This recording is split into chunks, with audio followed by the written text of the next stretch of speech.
Hello students, class 10th। आज हम social study का चैप्टर नंबर 11 का important events of the post independent India, मतलब जब हम आज़ादी के बाद हमारे देश में क्या क्या घटनाएं हुई उसके बारे में पढ़ेंगे। जिसमें सबसे पहले हम देखेंगे कश्मीर प्रॉब्लम।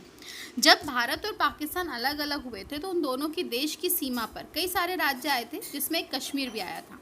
जो कश्मीर था वो इंडिया और पाकिस्तान की नॉर्थ वेस्ट बॉर्डर पर था, है ना, मतलब उत्तर पश्चिमी बॉर्डर पर था।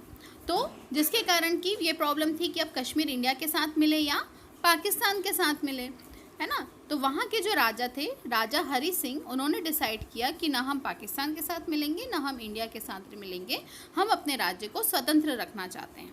तो इंडिया को कोई प्रॉब्लम नहीं थी, लेकिन पाकिस्तान चाहता था कि जो कश्मीर है वो इंडिया के साथ ना मिलकर किसके साथ मिले, पाकिस्तान के साथ मिले, और वो इंडिपेंडेंट भी ना रहे, है ना। इसलिए उन्होंने क्या किया कि कबायलियों की हेल्प से कश्मीर पर आक्रमण कर दिया। अब कश्मीर की पॉपुलेशन बहुत कम थी, वहाँ पर इतनी मिलिट्री भी नहीं थी, तो उन लोगों ने क्या किया कि इंडिया से हेल्प मांगी। तो भारत के जो प्रधानमंत्री थे उन्होंने हेल्प करने के लिए हाँ कह दिया। तो कश्मीर के राजा ने कहा कि आप हमारी हेल्प कीजिए तो हम आपके साथ आज़ादी के बाद हम लोग आपके साथ मिल जाएंगे, है ना। लेकिन फिर क्या हुआ कि प्रधानमंत्री ने कहा कि हाँ हम हेल्प तो कर देंगे, लेकिन ये ज़रूरी नहीं कि आप हमारे साथ मिलो, आपकी जनता जो कहेगी उसके साथ आप रहिए और वो जो समर्थन देंगे उसके साथ आप चलिए। तो भारत के राजा ने उनको हेल्प के लिए सेना भेज दी और ये यहाँ पर जो प्रॉब्लम्स थी कबायलियों की ये थोड़ी सी सॉल्व हो गई, लेकिन ये प्रॉब्लम आगे और चलती रही। इसके बाद है इंडो चाइना वार ऑफ 1962, है ना। तो 1962 में क्यों हुआ था इंडो चाइना वार? क्योंकि पहले भारत और चाइना के रिलेशन तो बहुत अच्छे थे, लेकिन तिब्बत को लेकर इंडिया और चाइना के रिलेशन ख़राब हो गए। जो चाइना था वो चाहता था कि मैं तिब्बत पर राज करूं और बहुत उनको एक्सप्लॉइट करते हुए करूं, लेकिन इंडिया को ये बात अच्छी नहीं लगी। लेकिन इसके पहले इंडिया और चाइना के रिलेशन इतने अच्छे थे कि अगर चाइना में कोई प्रॉब्लम होती थी तो इंडिया में भी उसका दुख प्रकट किया जाता था, है ना। तो इंडिया ने तिब्बत की हेल्प करी, वहाँ के जो दलाई लामा थे उनको अपने यहाँ पर शरण दी, तो चीन को ये बात अच्छी नहीं लगी और इन दोनों के रिलेशन ख़राब हो गए और युद्ध हो गया। इसके बाद है इंडो पाक वार ऑफ 1965। 1965 में क्या हुआ था कि जो कच्छ था, कच्छ में क्या था, इंडिया और पाकिस्तान की सीमा पर था।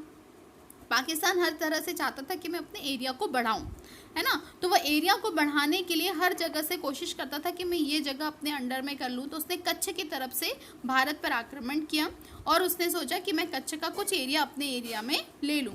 तो उस समय जो युद्ध हुआ था वो इंडो पाक वार ऑफ 1965 के नाम से जाना जाता है, जिसमें कि कच्छ का कुछ एरिया किसके पास चला गया, पाकिस्तान के पास चला गया, और वो कच्छ जो होता है वो पाकिस्तान के अधिकरण में आ गया या उसके अधिकार में आ गया। तो इसको हम लोग कहते हैं इंडो पाक वार ऑफ 1965। इसके इफेक्ट्स जो है वो इम्पॉर्टेंट है, जो कि एग्जाम में, बोर्ड एग्जाम में पूछे जाते हैं। इसके बाद नेक्स्ट टॉपिक है इंडो पाक वार ऑफ 1971। अब 1971 क्यों हुआ था? क्योंकि हमारी जो बॉर्डर थी, इंडो पाक वार की जो बॉर्डर थी, उसमें उन्होंने अपने जो हमारे यहाँ के जो एरोप्लेन्स थे उनको हाईजैक कर लिया था और अपने जो एरोप्लेन्स थे वो अपनी देश की सीमा में भेज दिए थे। इसके बाद उन्होंने क्या किया कि जो पाकिस्तान था वहीं पर एक इलेक्शन हुआ था, जिसमें जो उनका पूर्वी हिस्सा था वो पाकिस्तान के जो बाकी के हिस्से से उनको पसंद नहीं था, उनके बीच में इलेक्शन हुआ और इलेक्शन के बाद फिर इंडिया ने पूर्वी पार्ट का साथ दिया, और जो कि आज के समय में हमारा क्या बन गया है, जो पाकिस्तान में क्या बन गया है, बांग्लादेश के नाम से हम जानते हैं, है ना। बांग्लादेश जो है पाकिस्तान का ही पूर्वी हिस्सा है। जब भारत पाकिस्तान का विभाजन हुआ था, जब उनका पार्टीशन हुआ था, तो क्या हुआ था कि जो पाकिस्तान का जो पूर्वी हिस्सा था वो बांग्लादेश के नाम से आज हम उसको जानते हैं, ठीक है। तो इस चैप्टर में जो इम्पोर्टेंट टॉपिक थे मैंने ये समझा दिए हैं। इस चैप्टर में जो मेन क्वेश्चन आते हैं वो आते हैं कश्मीर प्रॉब्लम, है ना, कश्मीर प्रॉब्लम क्या है। दूसरा आता है इफेक्ट ऑफ 1965, है ना, इंडो पाक वार। और तीसरा आता है इफेक्ट्स ऑफ 1971, जो आपके बुक में नहीं है लेकिन मैंने एक्स्ट्रा क्वेश्चन में आपको उसमें लिखवा दिया है। इसके बाद चाइना के रिलेशन के लिए आता है। तो ये चैप्टर जो है बहुत इंपॉर्टेंट चैप्टर है, जिसको कि आपको बहुत अच्छे से प्रिपेयर करना है।